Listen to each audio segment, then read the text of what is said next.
he's one of the nation's favourite TV chefs, and Jamie Oliver is being honoured in a Netflix series celebrating culinary giants. And Jamie joins us now. It's so good to see you. So good to be here. It's lovely to see you. It's so interesting watching this, and I'm sure it felt that way making it, because your whole life is about planning and looking ahead, coming up with new things, new ventures. But this show allowed you to stop and reflect on this mighty career you've had. It was something quite different for you. Yeah, it's quite emotional, I think, actually. It was a bit like therapy. Yeah. I hadn't really looked back for 25 years. And I think it was like, more than anything, when the show was made, I didn't know what to expect. And it was so nice to see my kids see it. And they're like, I think they sort of saw their dad slightly differently.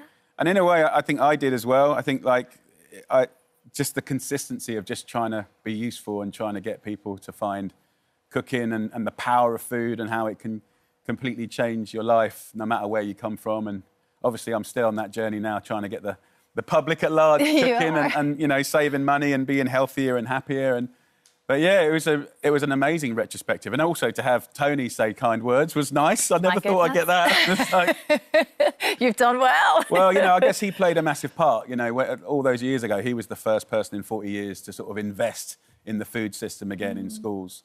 And that was like one of the first campaigns that I ever did, really. Yeah, I mean, like delving into all of those memories, and certainly The Naked Chef, I mean, I loved it back in the day. It was so different and it was edgy and it made you want to really engage with food and get back into the kitchen. And it was because of you. That was you. We were trying to get boys in the kitchen. Yeah. And they weren't really in the kitchen then. And I think even though men and women were going to work and putting in a shift, there were men around the country saying, "What's for dinner, love?" And I think the ladies of the country were like, well, if that boy can do it, then maybe you can put an effort in twice a week. So it was interesting. My beginning with the fellas was bumpy because they thought I was sort of creating chaos. But eventually they found the food, and actually probably slightly more of my audience is men now, which is really interesting. Yeah. And just talking about the various initiatives, like you say, you're talking about Tony Blair and everything else, and you have used that platform that you created to try and make change, and good change for many different kind of groups, actually. You go back to the 15 initiative and going back to try to make school dinners like something that you wanted to eat finally. I mean, all of those things I'm sure you still feel very proud of. Yeah, I think, you know, campaigns, documentaries, telling stories, I've always felt since day one of actually selling books for a living, I realised the public was my boss and that I have to be prepared to be fired by anyone because they are my boss. So I've always listened very hard to what the public are nervous about, angry about, worried about, and that's what's always dictated my route. You know, at the moment I'm making a documentary about dyslexia, neurodiversity, and how these kids, up to 25% of every class, are kind of excluded from the same sort of learning as regular kids in the class. And that's just turned into an animal that I never thought it would be. Very, very pertinent and emotional from the kids and the adults. So, like, still doing it. I never thought I'd make that show. Obviously, I am dyslexic, but, I mean, you know, that kind of gave me the impetus to do it, but I never realise. I mean, what next? I don't know, but I think generally it's food what I stick to. Not brain function. But, but you've said this before, and you said in the series how you do feel like food and cooking saved you. Well, I think especially if you've got a neurodiverse kid, like having hobbies and something that allows you to have the simple emotion of feeling that you're good at something or you can contribute something, so build your self-esteem up instead of have it knocked down and eroded. So certainly the biggest problem with what we have with neurodiversity in schools at the moment is kids at about 7, 8, 9 years old that feel that they're worthless and dumb and thick and stupid, and that's consistent, including myself at that age.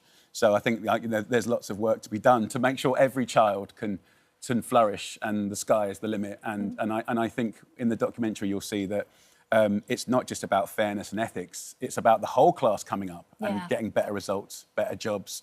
And actually... And everyone understanding together, really, isn't it? Yeah, so it's a big story, but that's the tip of the iceberg. But, you know, for me, it's normally teaching cooking. Well, interestingly, do you think our connection with food has changed? People's lives have changed. Everyone's really, really busy. Fast food is a quick, easy fix for most people. And I know you've added to your range. You've got these different pastes. Oh, the flavour bombs, Yes, but I think this is really interesting because you're still kind of wanting to try and create this, like, home-cooked, from scratch meal. But this is just making it a little easier for it. Yeah, like it starts with things like kind of like the Indian curry pastes. People are so nervous to get a selection of hard-to-get-to spices and make something. Will it be good? Will I waste my money? Will it taste nice?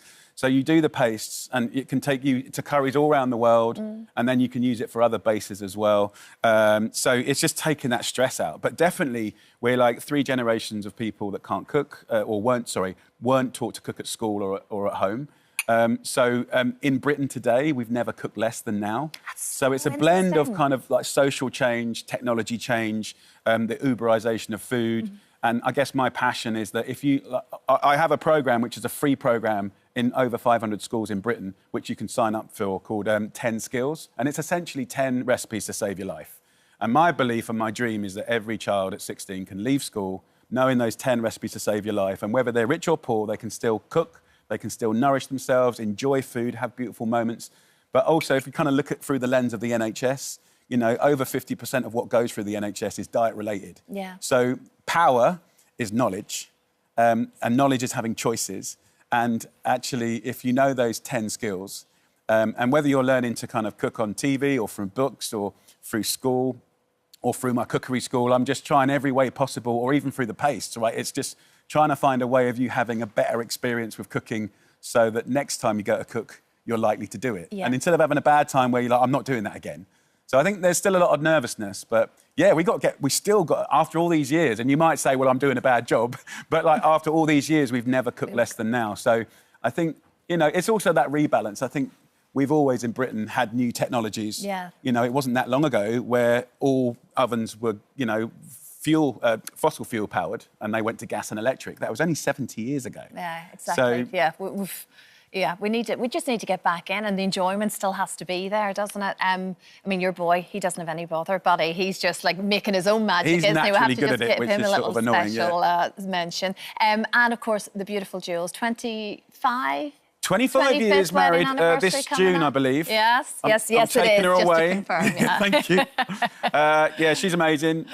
She's still doing her magic. And there, you see, that's it. You know, there the whole way through all of Look this at that incredible Paul Smith story. suit. Come on. I remember that picture in the paper. You know that. I remember that. Who would have pulled off a pink shirt and a corduroy blue shirt? Yeah, well, you could, Jimmy. Yeah, thanks to Paul.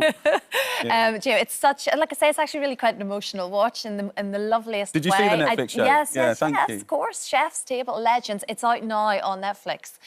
So yes, definitely go and catch it. Thank you so much. Lovely Jimmy, to see you. It's always good to see you. Hi there. Thanks for watching our YouTube channel, where we upload new videos every single day. You can click here if you're interested in this video, or head to the homepage for some more amazing content.